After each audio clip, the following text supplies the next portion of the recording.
So it just a really inspirational story, an interesting story, and I think an important one that talks about a lot of things in terms of age and persistence and feminism and all sorts of things. But how did you decide to make this your narrative feature debut after winning the Oscar for that amazing doc just a few years ago? So Jimmy and I are just really interested in stories about individuals who push the boundaries of what's possible. Like this idea Hmm. of having an audacious dream and being unafraid to try to pursue it. Um, and we had, after making Free Solo, Meru, The Rescue, we were interested in seeing, in like exploring that story for a woman, like in a woman's experience. And when we read the script for Nyad, we felt like Diana Nyad's story is just that. And it also presented a wonderful opportunity to create two rich roles for two fabulous female actors, right, of a certain age. And we hadn't really seen that before. Yeah, yeah. With I think it's a important companion piece to that earlier film because sometimes I think there's a real well I don't it's not just me who thinks that everyone sees that there's often a real double standard in how people are treated. And we see Free Solo, we see someone who is very dedicated and very single-minded and very aggressive in pursuit of this goal. And there are people who are fine with that because he's a man, but are maybe more critical of someone like Diana because she's a woman. That there's that kind of double standard that I think this film helps address. Thank you. Yes, we were very interested in showing a woman in her full, fabulous complexity. And she may not always be likable, and people may feel uncomfortable that she's ambitious, but that's okay. Yeah, yeah. Well, I always hate that rubric for characters in films, whether they're fictional or creative. Is like are they likable? It's like are they interesting? You look at great characters in literature. How likable is King Lear? Not so likable, but they're interesting people, and certainly Diana is a fascinating person, as are the people around her. So, how did you folks divide up the duties as co-directors? I mean, I think this is probably our fifth or sixth film together. So, our process at this point feels pretty refined. I think we're both, have strengths that we lean on with each other in our other films. And it was the same in this film. And I think the strength of our directing partnership is our point of view. And I think we bring very different experiences and very different points of view to the story. I think, of course, being a professional athlete, I was very much connected with the authenticity of her role as a swimmer, and wanted those details to be really sharp and authentic. And I really related to Diana from an athlete's perspective, and just understanding the courage it takes not just to face the physical dangers, but to really take on a goal that you can fail at, and the courage it takes to fail. And that part spoke to me. And I think Chai and I just we approach things very differently, and I think that's what our strength is. And I think like Diana, obviously, you know yours is often a solitary endeavor. I mean, you can work with other people, but it's also it's not a team sport. It's not that kind of thing. So I bet you had some insight to her character that Well, we always way. love the story about friendship too, that is also at the heart of the film. It's that she goes on this journey and she is the solitary athlete, but as she discovers over the course of the journey, you know, it takes a team and it takes that friendship. Yeah. What obviously the first time that you're working with actors, you know, was there a learning curve there? Did it just feel natural from the start? You know, what was that process like for you? Well, I think we hit the jackpot, right? When when Annette Bening agreed to play the role of Diana, and then we got really, really spoiled when Jodie Foster signed on to play Bonnie. So, and Risa Fons too is like a splendid John Bartlett. So, you know, yes, our first time directing actors, what were like three of the most amazing actors. And it was very lucky. It was certainly intimidating in the beginning. But what was interesting, like I never used to think about it this way. Like, wouldn't it be interesting to evolve creatively in your 40s, or like to evolve as an artist? And, you know, in nonfiction, like your job is really to observe and to listen. And then you go to the edit and you create something.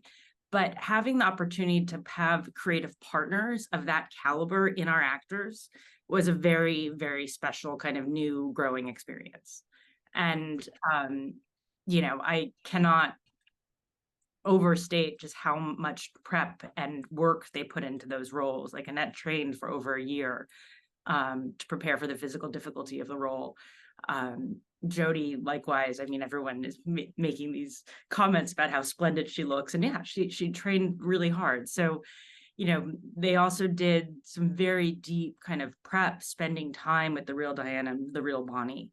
And if Bonnie were here, she would say she aspires to be the person who's on that screen, and she even noticed little ticks that she has that Jodie picked up on, but that, you know, Bonnie herself had never really thought about. Yeah, I was going to ask. I mean, this you mentioned this partnership. Were they?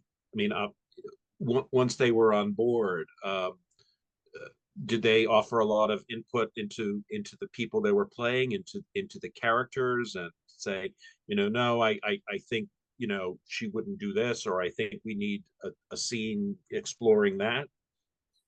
So you know, one of the great scenes in the film, when the Bonnie character jumps in the water, that was actually Jodie Foster's idea. And they both brought, like, so we had this wonderful kind of like 5-way conversation between Julia Cox, who wrote the script, Jimmy, Annette, Jodie, and myself, and where we really worked through the script and worked through the words and listened to them coming out of their, you know, like as they read them. And so it was very collaborative, and I think it was kind of, I always call it like we kind of went to like Jodie Foster Film School. Yeah, because of course she's not only, you know, an Oscar-winning actress, but she's an accomplished director too. You know, she's also a filmmaker, so so she brings that to the table as well. And I mean, and she's such a professional. Like, well, she'll always share her opinion, yet she will always defer to the director, and she will execute it perfectly. You know, she once said to me, actually, I don't even need words to do that. And she didn't. Like, she can just like move her face, and then suddenly the emotion's there. Yeah. Well, you hear that about great actors, you know, people who have been presented with a script, and it's just like, you know, we don't need this page, you know, just give me a close up where I look in this direction, and we'll do it that way. So it's always great when things can be done that way, when things can be done visually. You mentioned what incredible shape they were in, and the training. I know that this is something that were they able to participate? Members of our audience would be saying, like, okay, well, how much of this was real? How much of this was done in the studio tank? How much of this was done by somebody tapping strokes on a computer? So how did you do those amazing sequences? Do you want to answer? Or? Yeah, I mean, I think we did shoot the majority of it in a tank in the Dominican Republic. We did have some open ocean days, but, you know, we shot most of it practically though. You know, and I think But back to kind of like the original part of your question too, though, is that Jodie trained for a year or at least 6 months. I mean, she looks extraordinary, and she's got abs, and she's toned, and because she took on her role very seriously. She's Bonnie. She's a trainer. It was really important to both of them that there's absolutely no enhancement on their bodies. Yeah. So there's where you see some enhancement is like in the movement of the water. Like we did use visual shot effects against blue screen. Yeah. You know, right. The skyline. Yeah, but again, like Annette trained for a year as a swimmer. Like that. Yeah, that's amazing. Her stroke, and she's a real swimmer now, and she's now continues to swim every day since this film. Yeah, were either of them like real swimmers before they went to the training for this? No, but Annette was always athletic. You know, she's a runner. She took it really seriously. And then additionally, we had, kind of 3 world-class stunt doubles on set, but it was really important to Annette that the stroke be consistent. So she did all of her swimming herself, and she was actually in such great shape that it allowed us to really maximize the time we had, because she didn't need to take breaks. Mm-hmm. Yeah. I'm sorry. She'd spend 4 to 6 hours in the tank shooting, which is unheard of. Yeah. Now I know, obviously this is based on Diane and Nyad's book about the experience. How, did you just sort of, once you had the project, did you just sort of go forward with it, or was she involved in various stages? And second part of that question, what does she think of the film? So I assume she's seen it. Diana Nyad did something I don't think I could do, which she's an incredibly intelligent person. Like, she speaks 6 languages. She's got an illustrious career in journalism behind her. And she made a very wise decision to let go, which is very un-Diana, right? And she trusted us with the story. They did come to set once towards the end of shooting. And, that she kind of let us alone. And we're very grateful for that. That said, they both, Bonnie and Diana, were very generous with their time, because it was important for Annette and Jodie to spend time with them and to really kind of understand and spend time with them together, to understand their friendship. And so they did a lot of that. But when it came time to make the movie, Diana wasn't involved actively. And what did she think of the film? I assume she's seen it. She's seen it. I think if Bonnie were here, she would say, like, just look at the screen and those big words, NYAD. What do you think? Do you think she likes it? Yes. No, Diana has been very supportive, and she just hasn't been on the road with us because she's a member of SAG because of her broadcast background. Yeah. Well, it's just, as I said, I think it's just really an inspiring movie for a lot of different reasons. Thank you for making it. Thank you for sharing it with us. Thank you for spending time with us. And the final question, I guess every filmmaker dreads, is like, okay, well, this was great, but what's next? I mean, do you have something else that you're working on or thinking of working on? Well, because of the strikes, like we don't really have a narrative project that's like matured enough, but we are finishing up 2 documentaries, and one of them is about Ernest Shackleton, because his boat was found last year, the Endurance. And so we're using that as an opportunity to retell or like reopen up the Shackleton story, which is something that's really exciting for us, because it's clearly in the world that we're interested in. Well, that I'm interested in that too. That's exciting. Well, Chai, Jimmy, thank you both for spending time with us. Thanks for the movie, and best of luck with it. Thank you. Thank you so much for having us on the show. Thank you. Bye-bye both. Take care.